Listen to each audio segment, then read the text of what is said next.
Alright,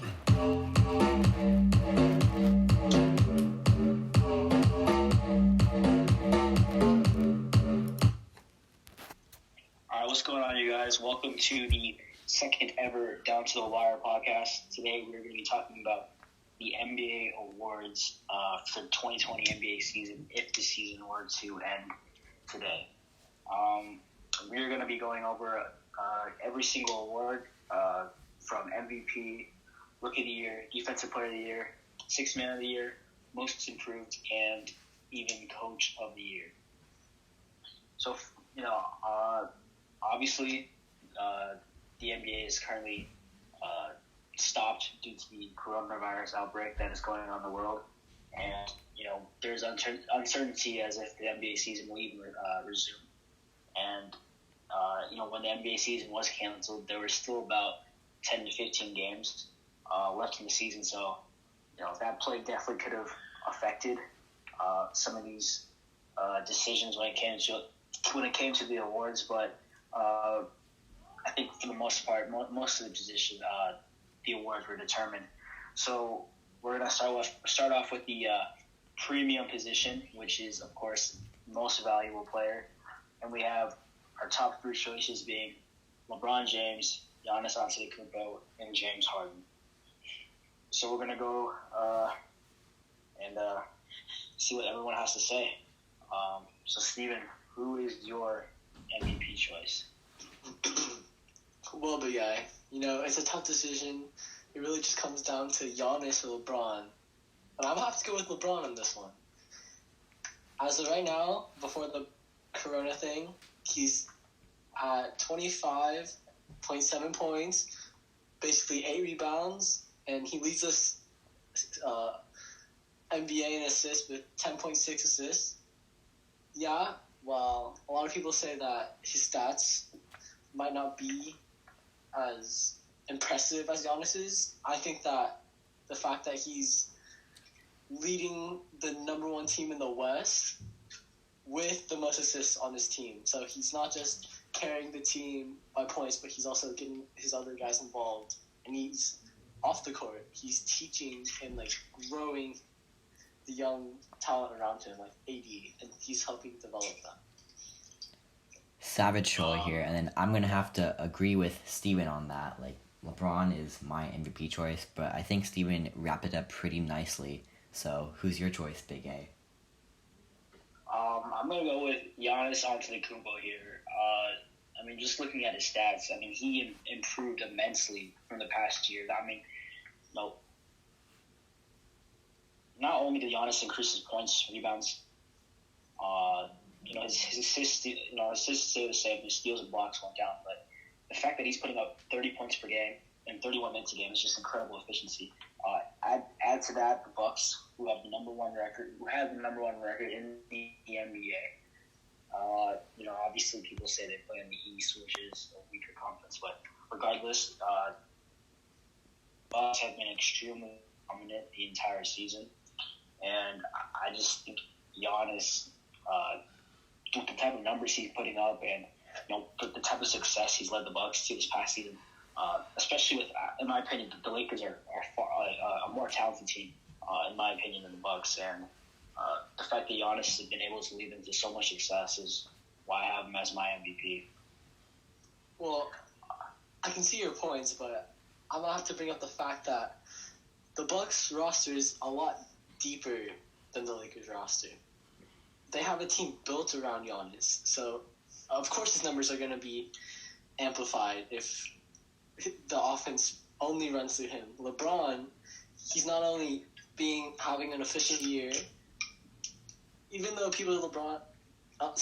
some people say LeBron's having an off year, or some speculated that at the beginning of the season, his peak was so high that after his prime, he's still doing a lot better than most of the other people. So what you have to realize is that because the Lakers roster isn't built around him, you have to take that into consideration. Yeah, I'm sorry. I'm not the disagree with that. The Lakers roster, they have some pieces around LeBron. AD is he's the best big guy in the league in my opinion. His two-way ability, his ability to dominate inside the paint, stretch it out. I mean, when you give LeBron a player like Anthony Davis, of course he's going to have incredible help. Also, I disagree with the fact that LeBron doesn't have talent. I mean, or doesn't have a foundation built around him, because you have players like KCP, Kyle Kuzma, Danny Green, Avery Bradley. These guys are all shooters, and these guys are all outlet passes for LeBron. And, with big reasons why he's actually been able to increase the amount of assists against the season. What do you think, Sal Scholler? I'm going to go ahead and intercede into this conversation with the pickup line of the day. Are you guys ready for this? Let's hear it. Okay, hit us with it. I'm always scoring them threes, but girl, you beat my first 10. Okay, so nice, bro. Yeah. What is the next question? Okay, so the next category. Hit me up, ladies. Yes, sir, Savage Sholler.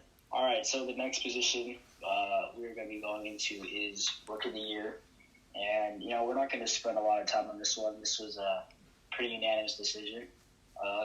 We all, the top three rookies we have is John Morant, Zion Williamson, and Kendrick Nunn.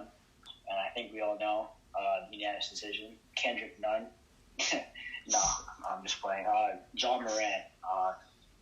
The way he had the season he had was just spectacular, and his stats speak for itself.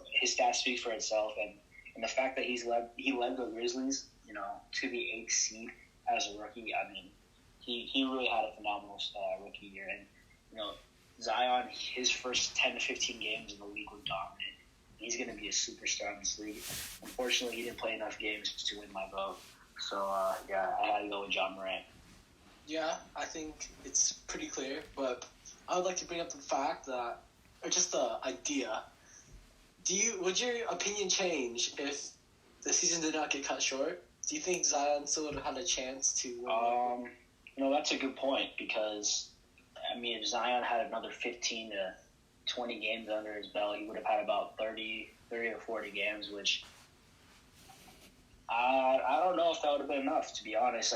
If Ja kept putting up the numbers he was doing, and if the Grizzlies were at that 8th seed, I think Ja would have still been my vote. I know Zion's been averaging crazy numbers, like about 23 a game, but I think Ja, just because of what he's been doing the entire season, would have been my vote. I'm going to have to disagree with that, Big A. I think those last 10 to 15 games would have ultimately pushed Zion over the edge over Ja. Well, I just think it comes down to who would win the playoff race, because the Grizzlies were in the 8th seed. I was looking at the difficulty of schedule. The Grizzlies actually had one of the hardest schedules in the second half of the season. Well, the Trailblazers and Pelicans had some of the easier schedules. And to add to that, both Brandon Clark and Jaren Jackson Jr. Actually suffered injuries before the season was canceled. And so, due to the NBA hiatus, they both had a chance to recover. So, we may never know. We probably will never know, to be honest. But, that's what I have to say. Okay, all right. Yeah. Moving on to the next award, we have the Defensive Player of the Year award, and our three candidates were Giannis Antetokounmpo, Anthony Davis, and Rudy Gobert. Or, actually, another person was Ben Simmons. So, my choice was Anthony Davis. The type of impact that he had this year was insane. When he was on the floor, the Lakers were a much better team defensively. The type of impact he has in the paint, when you get into the paint against Anthony Davis, it's very tough to score on him. Looking at his stats, he had one of the best defensive ratings in the entire league, with a rating of 105.6, and he actually averaged around 2.4 blocks per game. I just, Anthony Davis, the type of impact he had for the Lakers defensively was just, enough to have me as his defensive player of the year. Yeah, I agree. Everything you said was true. To me, it just comes down to Anthony Davis and Ben Simmons. He led the league in steals this season with 2.1 steals. And this guy just locks up on ball. He is a oversized point guard, and he can guard the positions basically 1 through 4. He could probably guard some 5s in the league. I just think his versatility on the defensive end just really adds to his case for the defensive player of the year. Yeah, I'm going to go ahead and have to agree with Big A on this one, but since he already touched up on it quite well, I think for the sake of time, we should go ahead and move on. All right. Thank you, Savage Troller. All right, so the next award we have is the Sixth Man of the Year award. And, believe me, there's a lot of really good six-man candidates on this year. So I chose 4 because I just thought there was too little to have 3. So our 4 candidates were Dennis Schroeder, Montrezl Harrell, Lou Williams, and of course Derrick Rose. So obviously my bias would be Derrick Rose because he's my favorite player of all time. But if we're being real here, my pick for Sixth Man of the Year was Dennis Schroeder.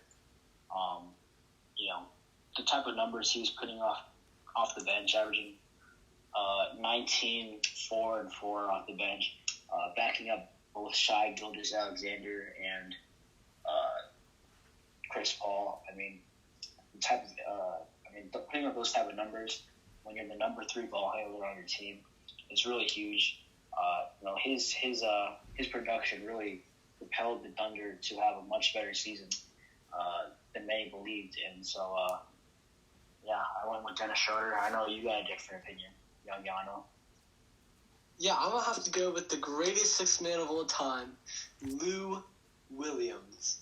Okay. See, what persuaded me to choose Lou was because he's basically carrying the second squad on this second-seeded team in the West.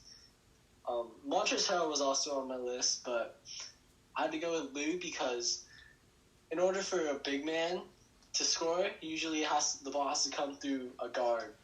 And in the second squad for the Clippers, Lou Williams is the main scorer and ball handler. So I just think, Lou Williams deserves it again. He's a great off-court teammate too. All his teammates have nothing bad to say about him. And I think he deserves this one. Yeah, I'm going to have to agree with young Yano here, and the underground GOAT, Sweet Lou, has my vote. But I think Yano already mentioned up on the reasons. All right. All right. So moving on to our next award, we have Most Improved, and this is a very, very long list because there was a lot of players that really had an unbelievable breakout season. So first off, we got Bam Adebayo of the Miami Heat, Brandon Ingram of the New Orleans Pelicans, Luka Doncic of the Dallas Mavericks, Trae Young even of the Atlanta Hawks, Shai Gilgeous-Alexander from the Oklahoma City Thunder. The list goes on. Even DeMontis Sabonis had a really good year. Jason Tatum, he had a breakout year as well. I'm gonna go ahead and have to correct you on that one. Big A, it's Shea, not Shy. If you search up the pronunciation. I'm sorry, Shay. All right. So for me, I had this was probably the toughest choice in my mind. Obviously the increase in production that Luka had was unbelievable. But it was something that we all kind of saw coming. But I think for me, Brandon Ingram was my most improved player. The type of stats that he put up, I think the type of numbers he put up this year were just insurmountable. I mean, 26 points per game. He really broke out after a year with LeBron in LA, getting traded to New Orleans. So he really thrived as a number one option there. And the Pelicans, they didn't find much success in terms of winning this year until Zion came back. But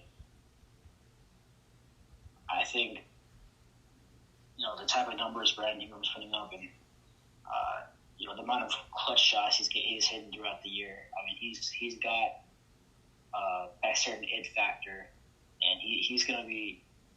This is a little off topic, but he's going to be a real superstar in this league. He's going to be really good. So yeah, I love Brandon Ingram. Of course, Bam Adebayo. He really did have an unbelievable season, putting up 16, 10, and 5. In Miami, he had an unbelievable season this past season. He was a huge part of that. But one thing that really stands out for me for Bam was his playmaking. But at the end of the day, I went with Brandon Ingram. I liked everything you said. This was a hard topic to choose because like you said already, there are a lot of people that could have deserved this award. But I'm gonna have to agree with you for this.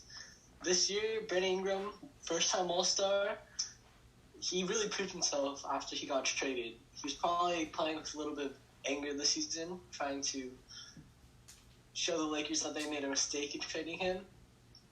And, dude, this Slenderman showed that he was a dog this season. I feel like he led the Pelicans until Zion came back as like their main offensive weapon next to Drew Holiday.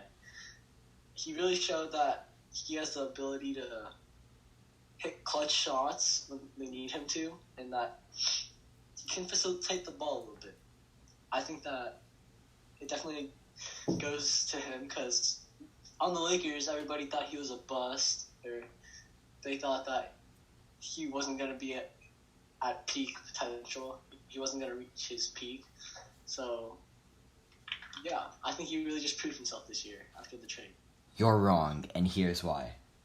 You got to go with Shai Gilgeous-Alexander, my namesake, purely for the reason that we share the same name.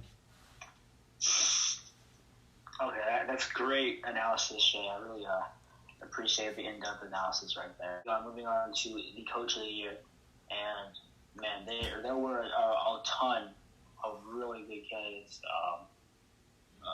So I'm gonna go with our top three right here: Nick Nurse, Frank Vogel, and of course Brett Brown.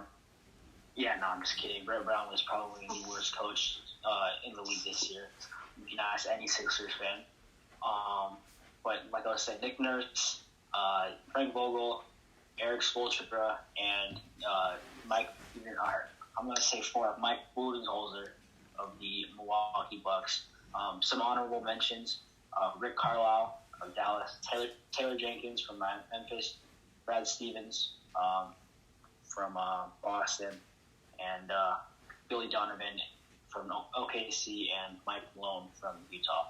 All great options, but not great enough to be our Coach of the Year. So, for me, I thought, in my opinion, Nick Nurse, the job he did this year for the Raptors was just, he did a tremendous job coaching them. I mean, even though they lost Kawhi Leonard, easily a top 5 and top 3 player in the league, the Raptors did not skip a beat without him. Pascal Siakam and Fred VanVleet, they both had incredible seasons. Norman Powell, he really started having a productive season as well. And also had OG Anunoby really becoming a solid two-way player.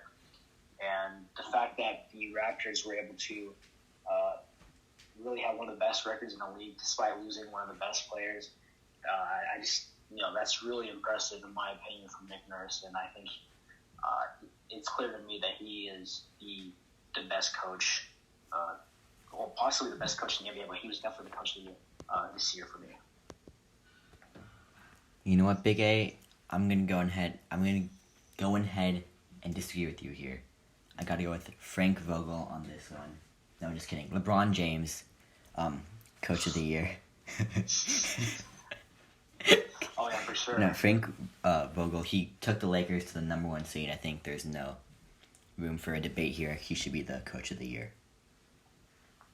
Okay. Yeah, What do you gotta say about this young Yano? I think Frank Vogel is definitely deserving of this. I remember my initial reaction to hearing that our coach is going to be Frank Vogel was, who is this man? I don't know why we picked him up, but I think he surprised everybody this year. He really earned the respect of a lot of Lakers fans, and he showed that he really prioritizes the defensive end of basketball, which I think is very important. Not a lot of people overlook. I can't disagree. I mean, the Lakers and the Celtics were both teams are the only teams that rank top 5 in both offense and defense. So you gotta give them credit for the defensive end. But I think Nick Nurse he was given a little bit less talent on his roster. He lost one of his best players in Kawhi Leonard, and to have the same record, through a certain amount of games without Kawhi Leonard, even with him, because we all know here, whenever having Kawhi Leonard, when you have Kawhi Leonard, the team is 100% better. In terms of having a superstar and a great like Kawhi, but the fact that they didn't even skip a beat even without him, I mean that's the most impressive part in my mind. And yeah, go ahead. No, I'm just agreeing with you. Oh, okay. Yeah, I mean, the Raptors, they had number 2 defense in the league. They had one of the best transition defenses in the league. And, they even, I thought he did a really good job, in my opinion, of developing some of his younger players, like Terrence Davis, who was an undrafted rookie, was overlooked, and he really had a really incredible season. And you also got players like Chris Boucher, Rondae Hollis Jefferson, Matt Thomas. He really got useful minutes out of those 4. And he also lost Danny Green this offseason, one of the best shooters in the league. And the Raptors still didn't miss a beat. So that's why, in my opinion, I have the coach for the year being Nick Nurse. All good points. Very solid points. All right. So we're going to wrap it up here. Should we? We're going to wrap it up with hold on. We're going to wrap it up with the All-NBA team. The All-NBA first team. This is the last thing. So we're going to have two guards. Well, we're only going to do one All-NBA first team. Because we're running out of time here. But we're going to have 2 guards, two forwards, and 1 big like they traditionally do. So yeah, we're gonna have NBA, all NBA first team. All right. So I think this is we'll go with the pretty easy ones first. We're gonna go with LeBron James and Giannis Antetokounmpo, which is pretty obvious right there. And given. And then for our guard, it's going to be tough, but I think it's going to be James Harden, undoubtedly, and Luka Doncic.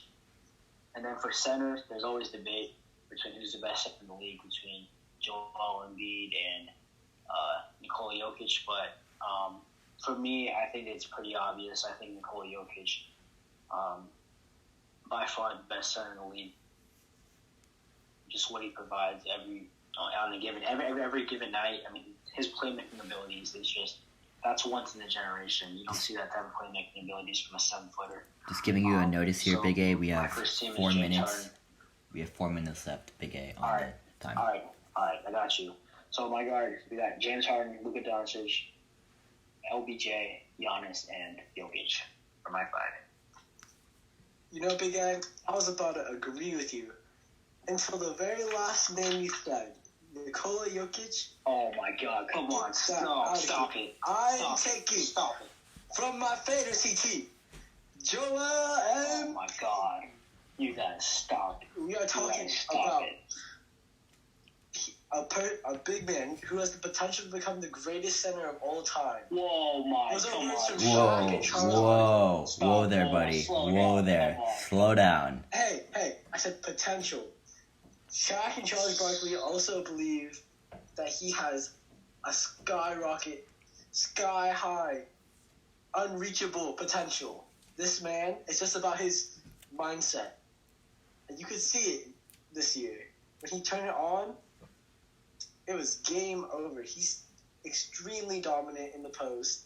He plays some of that old school bang out in the post, on the block basketball.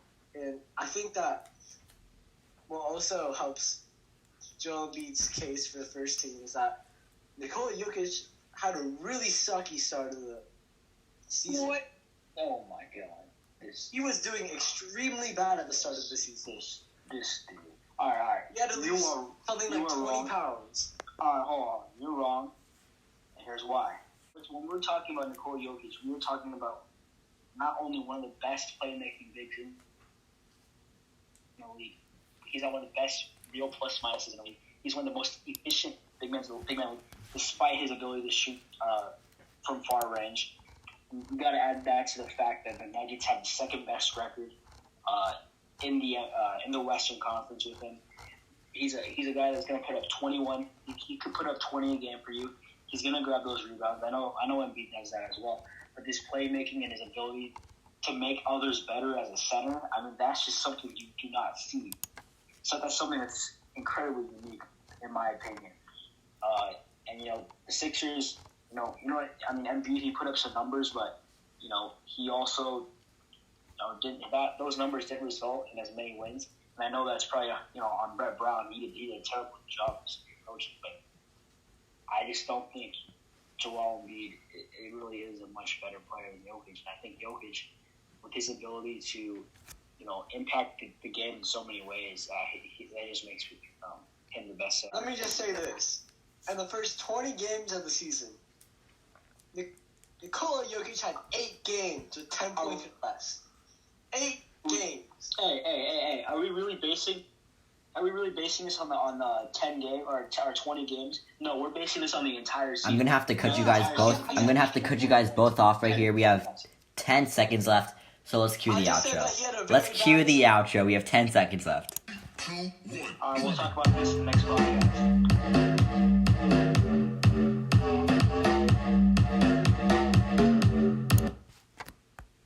Alright, thank you guys for listening. We'll see you guys on the next podcast.